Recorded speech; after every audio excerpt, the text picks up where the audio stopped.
Nak, alam mo ba, darating na yung ate mo galing States. Sa darating na Sabado na. Talaga, Tay? Eh di, may pasalubong kay ate. Nako, sabi niya sa akin nakaraan, bibigyan niya ako ng iPhone. Pinakita niya pa nga sa akin nakaraan eh. Talaga, anak? Eh, di ba, mamahalin yung iPhone ba yun? Naku, ingatan mo yun, anak, ha? Baka mawala. Wala pang ate eh. Siyempre, ingatan ko yun. Bigay ni ate yun eh. Halika na, anak, tapusin na natin ang pagdidilig. Tapos tanggalin mo pa yung mga bulok sa dahon.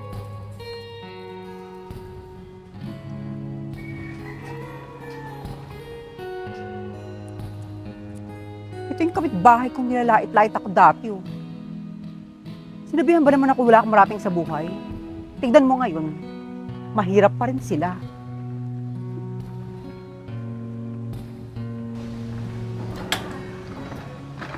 Anak! Ate! Nakauwi ka na pala. Sinong sumundo sa'yo? Uy, so init naman here. Kaya nga ayokong umuwi ng Pilipinas, eh. Eh, pasensya ka na, anak. Gusto mo ba kukuha na lang kitang ventilador? Hindi na pa. Pero, bakit sobrang kalat dito sa bahay? Hindi ka ba naglilinis? Pinapadalahan ka naman ni Mama. Ba't hindi mo mapapaganda yung bahay? Eh, anak, hindi naman kasi madalas magpadala ang mama mo eh.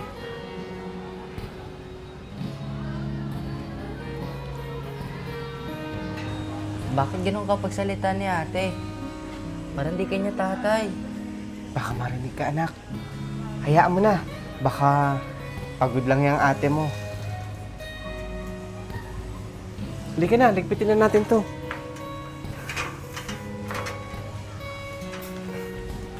Binubuksan na yung package ni ate.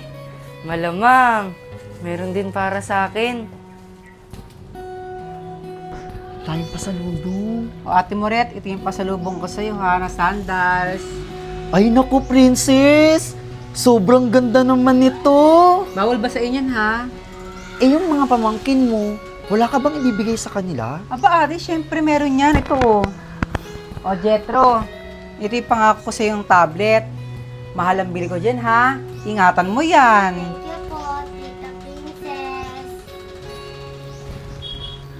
O ito naman Joseph, para sa ito, aking pamangkin. Ingatan mo rin yan ha. Ito naman, para kay... Para sa akin to ate. Hindi para sa yan. Para kay Kristen yan. Sa pamangkin mo din. O Kristen, ito yung para sa'yo. Ingatan mo yan ha. Sana magamit mo sa pag-aaral mo. Ha? Anong binigay mo sa akin, princess? Siyempre ako pumili niyan. Bagay sa'yo yan ate. Wala na bang iba? Marami pa dito sa box.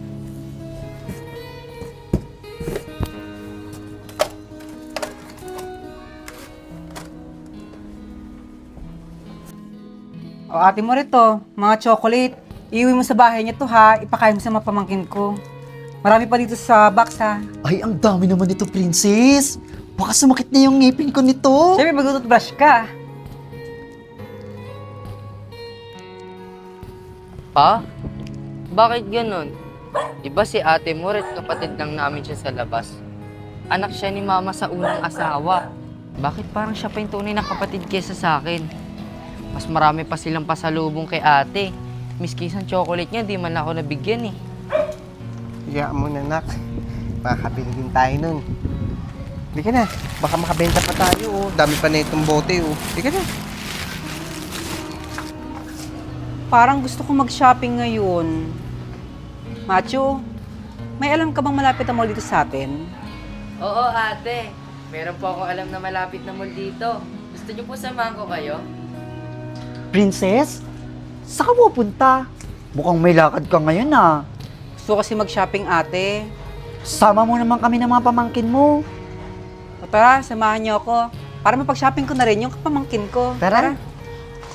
Ano ba gusto mo ate? Marami akong gusto. Tuturo ko na lang mamaya. Toothbrush gusto mo? Sige. Tsaka, Mighty Man. Hoy, Machu. Mamigay ka naman ng chocolate. Dumating yung ate mo galing Amerika, di ba? Tunay na kapatid niya, hindi nabigyan. Kayo pa. Wala pong chocolates eh. Puro damit lang po yung nasa box. Eh bakit yung ate mo rin mo nakita kong may dalang sapatos at maraming chocolate? Imposible namang hindi ka binigyan. Ang sabihin mo, madamot ka lang.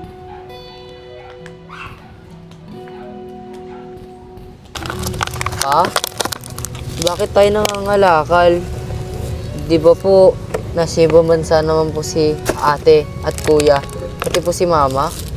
Okay lang yun, anak. Marangal naman tong ginagawa natin eh. Pero kasi, Ano ko ba nasa ibang bansa yung pamilya niya? Bakit nangangalakal sila ng tatay niya? okay lang to, tayo maghanap tayo buti doon. Nak, uuwi na naman pala yung ate mo dito sa Pilipinas. Oh, bakit ganyan naman yung mukha mo, Nak?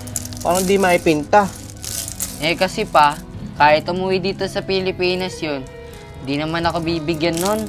Miski turing man lang akong kapatid, hindi ko maramdaman. Pa, buong magkapatid po ba kami ni Ate Princess? Oo naman, anak. Si Moret lang naman ang anak sa uno ng mama mo. Eh parang sila kasi yung mas tunay na magkapatid eh. Baka naisang ka ni Mama. Ano yun, anak? Wala tay. Ika na tay, kain na tayo. Maggagabi na. Sige, bukas na lang natin tuloy ito, Nak. Nagugutom na din ako eh. Princess? Princess! Andito na ang ate Moret mo. Pati na rin yung mga pamangkin mo. Macho? Anong ginagawa mo dyan? Nakita mo ba si Princess? Andun po sa loob. Sabi niya kasi umuwi daw ako dito eh. May 4 na package daw na bubuksan. Siguro, ako na lang hinihintay para sabay-sabay natin buksan yun. Talaga ate? Tara na, tumayo ka na dyan, sumunod ka na sa akin.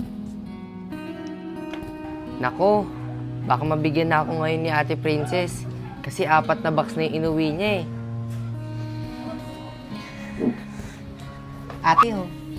Ang sarap naman ito. Meron pa ba dyan? Marami pa dito. O, pamangkin, panibagong iPad to ha. Ingatan mo yan. O, ano sasabihin kay Tita Princess? Tita ganda. Mag-aaral mabuti ha. Ang 4 na box na yung binubuksan. Bakit wala pa rin yung akin? Opa, andyan ka pala. Meron pa pong natirang sabon, oh. Tapos may ilang dilatang natira dito pa. I-stock nyo lang dyan para may makakain kayo, ha? Sige, Nak. Salamat, ha. Halos lahat pa na laman ng package na to ay para sa amin. Ang saya naman. Ate Princess, okay lang po kahit wala na ako. Okay lang po bang abutan niyo po ng chocolate? Yung mga pinsan nating bibisita sa'yo. Nang sa ganun po, may maabot po kayo sa kanila. Bakit kailangan ko magbigay? Bakit kailangan ko obligay yung sarili ko? Dahil hindi ako umuwi ng Pilipinas para sa kanila.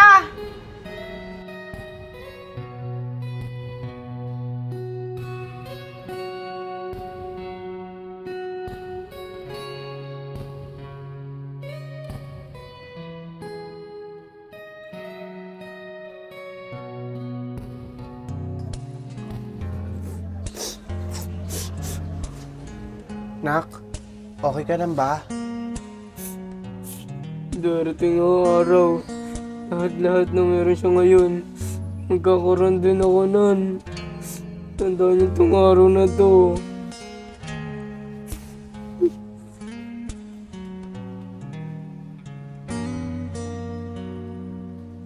Ano ba nangyayari sa mga anak ko?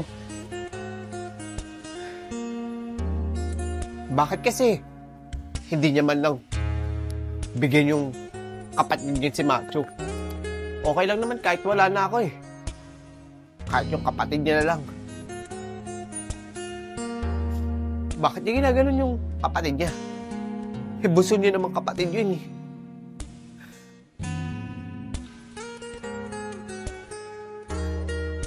Alam ko namang matigas ang ulo minsan ni Macho. baka ito na nga ang simula ng hidwaan nila magkapatid. Ayokong mag-away-away yung mga anak ko. Lalo na kapag wala na ako.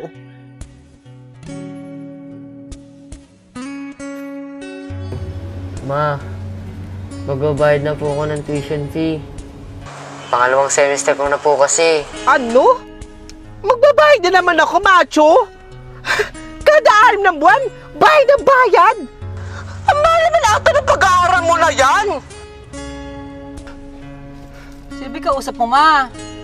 Yung bunso mo kapatid na si Macho. Kausapin ko nga yan. Hoy, Macho! Hindi namin pinupulot yung pera ni Mama dito sa US, ha? Kung gusto mo, huminto ka na lang. Eh, di wag na lang po mag-aaral. Napakabastos na itong batang to. Huwag mo nang pag-aralin yan, ma. Makabastos.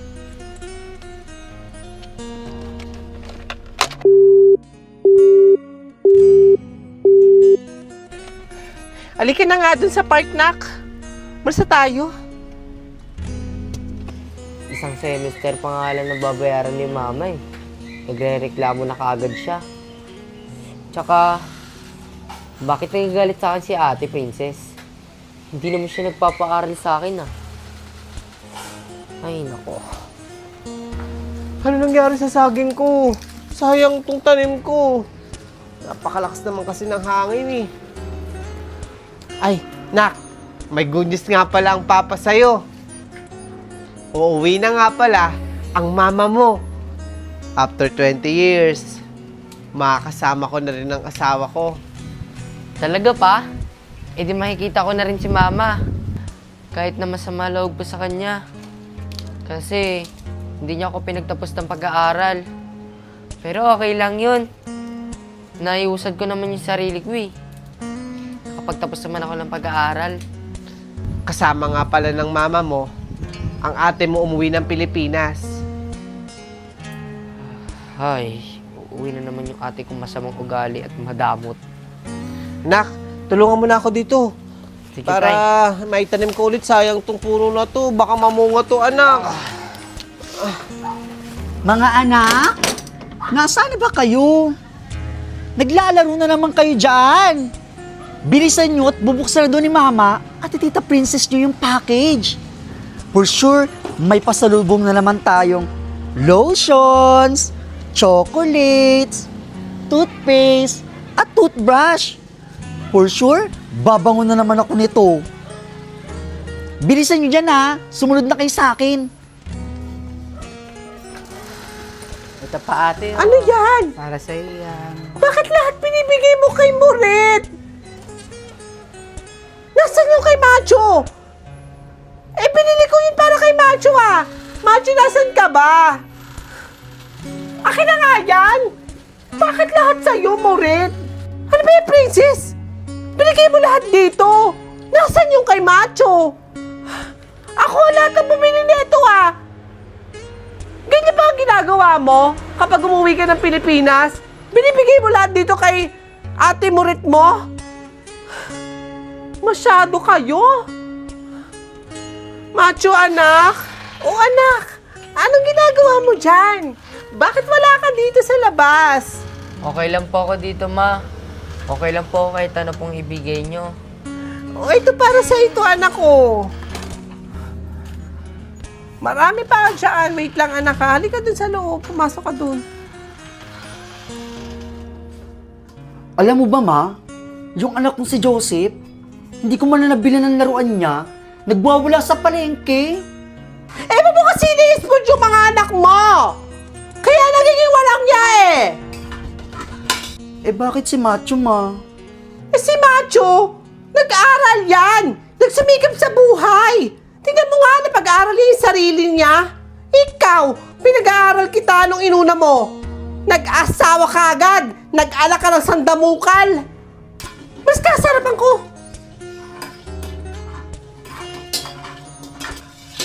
Ang bango niyan, Ma. Ano niluto nyo? Nagpiprito ako ng manok, anak.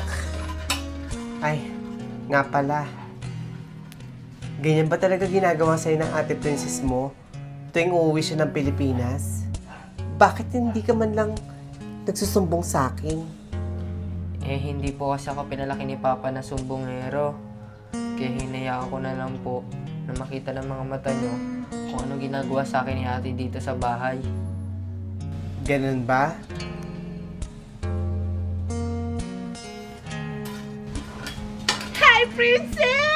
Hi! ka na pala! Oo, kahapon lang. Naku, kamusta ka na? Ito, may jet lag pa. Hindi pa nakakatulog ng maayos eh. Baka naman may chocolate ka dyan. Pengi naman ako. Ay, oo, marami sa bahay. Punta ka bukas, bibigyan kita ha. Sige, sige. Salamat. Bye. Bye-bye! Laasa, hindi ako umuwi ng Pilipinas para magbigay sa inyo ng pasalubong. Ano kayo, may patago?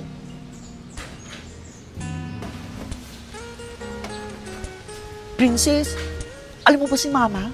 Sinabi ko lang na hindi ko na nabili yung gusto ni Joseph sa palengke at nagwala. Pinagalitan ba naman ako? At pinayapa ko sa harap ni Macho. Mas kinakampihan pa niya yun si Macho kaysa sa akin ay ako may tunay niyang anak. Ah, talaga ate, pigalitan ka ni Mama. Eh di napahiya ka sa harap ni Macho. Ate, hindi mo kailangan lubusin si Mama. Si Mama nagpalaki sa akin. Kaya alam ko mga plano niya. Tara na nga. Uwi na lang tayo. Pa! Alam ko na po ang dahilan kung bakit po ako pininto ni Mama sa pag-aaral. At alam ko na rin po kung bakit ganun ako tratuhin ni Ate Princess. Kasi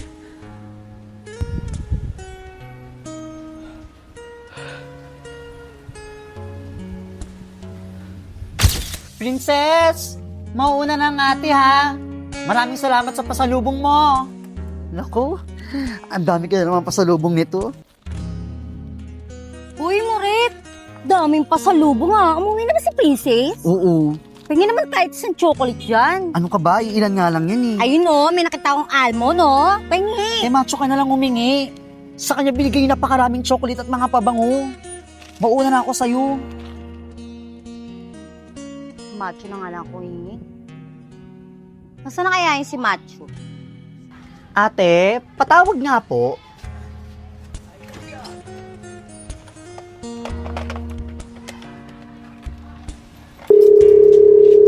Oh, hello, Ma. Kamusta na po kayo dyan? Ma, may sasabihin po pala ako sa inyo. Alam niyo ba yung anak niyo si Macho? Nababalitaan ko na nababarkada lang.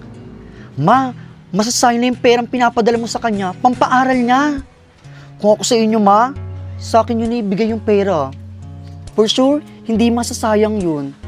O di kaya, pag-aralin niyo na lang po si Joseph. Kasi yung anak ko na yun, masipag mag-aral, mabait na bata, at laging may honor. Sigurado ako, Ma, na hindi masasayang yung pera niyo sa kanya. Talaga po, Ma? Salamat po.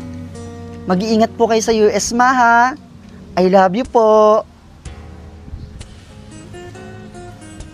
Makikitawag nga po ulit. Salamat po.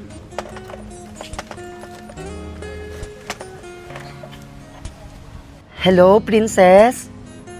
Kamusta ka na? Miss ka na ni ate. Siya nga pala, Princess. May sasabihin ako sa'yo. Alam mo ba, si Macho, ang sama-sama ng ugali niya. Ang gusto ba naman niya matulog kami sa tabi ng aso? Ganito ba niya ako tratuin? Porkit kapatid niyo lang ako sa una ni Mama? Ang yabang-yabang niya. Wala siyang galang. Porkit ba nakapag-aral siya? Tapos ako hindi. Gaganitohin niya lang ako. Talaga ba, Princess? Tutulungan mo kami? Huwag na. Baka magkasira na kayo ng kapatid mo. Mag-iingat ka palagi dyan, ha?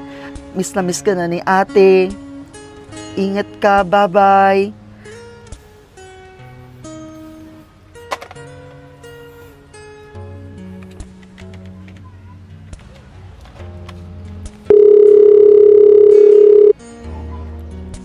Hello, Gary? Hello kapatid ko. Kamusta ka na dyan? Miss na miss ka na ni ate mo. Siya nga pala, Gary. Yang si Macho, ang sama-sama ng ugali.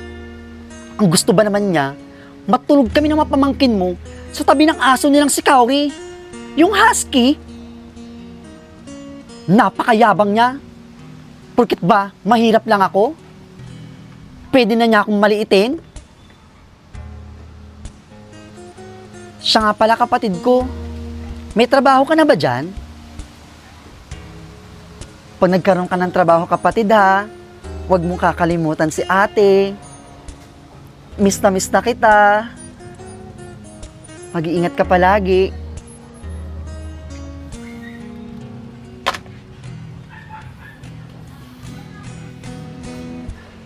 For sure, lahat ng padala ni Mama, ni Princess at ni Gary, sa akin mapupunta. Ay naman talagang plano ko eh. Ang siraan si Macho. Classmate, musta na? Ito, kakauwi ko lang ng Pilipinas. Gusto ko sana mag-swimming eh. Sabi mo ng ibang mga classmate natin. Sagot ko na lahat.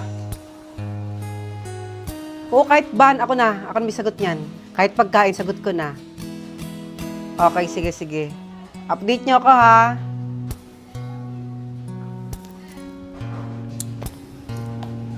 Ba yan? Wala na akong pera. Imbis sa pera doon sa Pilipinas. Uy, Princess, wala ba tayong shopping dyan ng mga pamangkin mo? Wala nga sumabay ate, wala akong pera ngayon. Bakit? Swimming nga kami, mga classmate ko. Try mo kay mama, kasabi mo si mama. O kaya kay Macho. Oh, sige. Puti nga. Magaling kasi magmaraga sa ibang tao eh. Pero yung sariling ama tinitimawa. Ma, kailangan natin dumaan sa padalahan. Bakit na naman?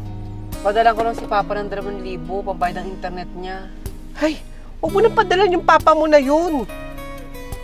Bakit hindi yung ate mo ang tulungan mo? Ay, inang kawawa. Tsaka maraming anak yung ate mo. Yun ang tulungan mo. Yung papa mo, marami naman siguro kamag-anak yun doon. Tutulungan yun doon. Di mo ba naalala? Sardinas ang lagi pinapakain sa'yo noon. Buti nga eh. Pinitisyon kita dito sa Amerika. Ito na ang buhay mo. Kalimutan mo na ang buhay mo sa Pilipinas. Paldo tayo mga anak. Dapat lang na mas akong makinabang sa pera nila. Hindi yung magtatay na yun. Mas kailangan pang galingan magpaawa para sa akin simpatsya nila. Mga anak, gusto niyo magkaroon ng perang ganito kadami? Tumawag kayo sa tita princess niyo ha. Bula-bulahin niyo, bibigay din niyo. Kahit na walang hiya yung asawa niyo. Kaya natin yun. Ang dami, di ba?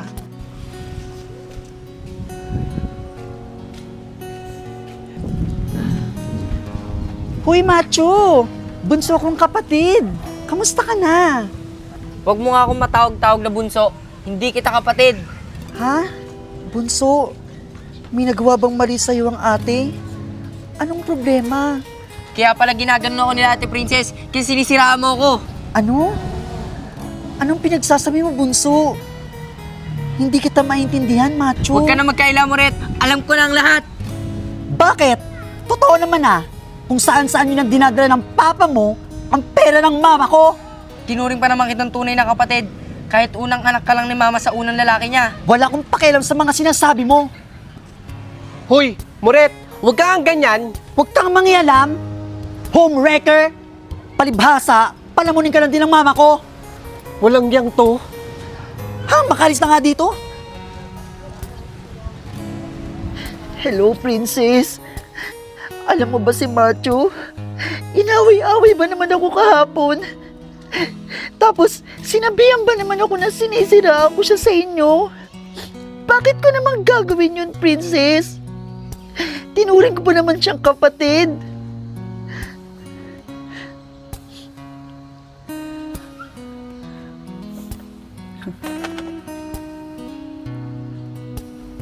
Ate Princess, alam mo ba si Moret?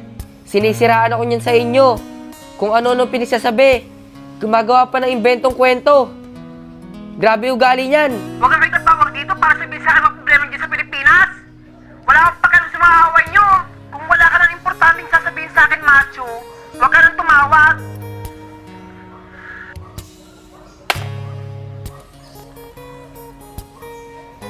Ano? Bakit tumawag ka? Hihingi na naman kayo ng pera ng tatay mo? Alam mo yung tatay mo na yan? Hingi ng pera. Pero nung nandiyan ako sa Pilipinas, nung magkasama kami, halos mamatay gutom ako. Puro sardinas lang pinapakain sa akin yung tatay mo na yan. Hindi naman po ako humihingi eh. Gusto ko lang po kayo kamustahin na. Ay! Ay, naku, macho, alam ko na yung mga karakas nyo dyan sa Pilipinas. Mangangamusta lang kayo dito. Ha? Tapos ano? Manghingi kayo ng pera dito sa Amerika, ha? Ma, pengi pera. O mahal, kamusta ka na? Wala na kaming makain dito ng anak mo. O alam ko na yan. Pera lang talaga ang hihingi nyo dito, ha? Dahil nyo pa may patago. Alam mo yung tatay mo na yan? Buti na lang talaga. Napunta ako dito sa Amerika. Dahil kung hindi, patay gutom din ako kasama yung tatay mong batugan. Mga buwisit na to.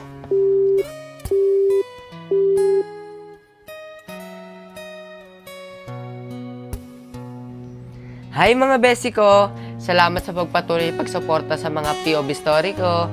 Bye! Bye-bye! Pa, ano ba nangyayari sa'yo? Sakit na yung tiyan ko, anak. Patingin niya ako ng mata mo pa. Bakit naninilaw ka? Hindi ko alam eh. Baka nananigarilyo ka tas di ka kumakain ng pagkain. Ang sakit na. Di ba sabi ko kasi sa'yo, tigilan mo na yung pagsisigarilyo mo. Ma, kailangan ko na po ng pera. Andito po kami ngayon sa hospital. Kritikal na po si Papa. At kada oras, tumatakbo ang bilang hospital. Napadala ko na yung una. Wala na akong pera dito. Sa itsura ng tatay mo, mukha na rin naman siya mamamatay eh. Ganun talaga ang buhay, wala na tayong magagawa. Ano ma? Ay hindi ma. Kahit manglimos ako sa ibang tao, mabuhay lang ang tatay ko. Gagawin kong lahat para sa kanya.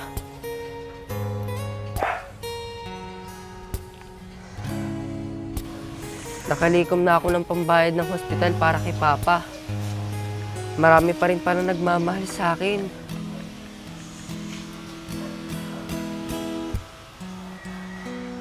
Bakit po yun, Dok?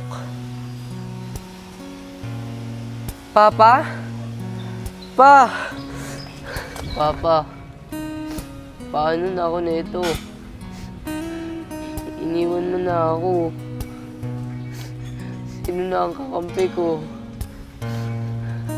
Ikaw lang ang kakampi ko.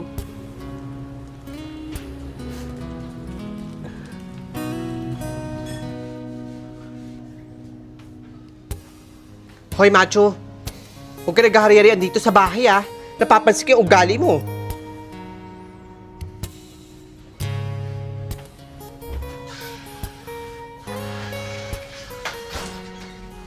Ma, hindi ka ba natatakot na pwedeng kami ni Macho itong bahay?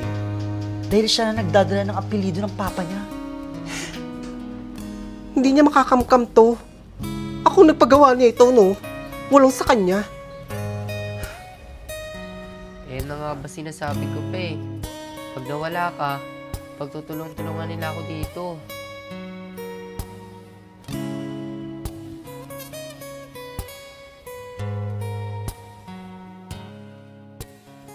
Anak, lagi kang mag-iingat. Mahal na mahal kita. At huwag na huwag kang magtitiwala sa mama mo.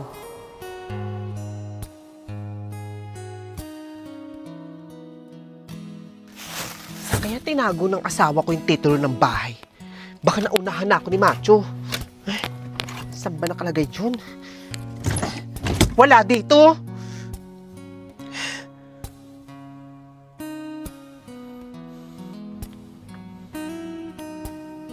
Yes! Saan kaya nakalagay yun? Ma, anong problema mo? Hindi ka mapakali. Hinahanap yung titulo ng bahay. Sa kaya nilagay ng papa mo yun? Inis ko. Baka naunahan ako ni Macho kunin. Sabi ko sa'yo, umuwi na tayo dito sa Pilipinas, nakarampe. Noong unang araw pa lang patay yung papa mo. Para naunahan natin si Macho makuha yung titulo ng bahay. So, anong plano mo ngayon yan? Kailangan matupad ng plano ko na mapatira to si ate mo dito sa loob ng bahay. Tapos, magsasama-sama tayo. Kailangan paalis to si Macho. At hindi siya pwede maghari-harian dito, no? Ako ano paggawa na itong bahay na to, tapos maghari-harian siya? Ha? Hindi pwede yan. Paano si Macho ngayon, ma? Wala akong pakialam. Basta to si ate mo, makatira dito sa loob. Diba ate, ang sinasabi ko sa'yo, na may plano talaga si mama.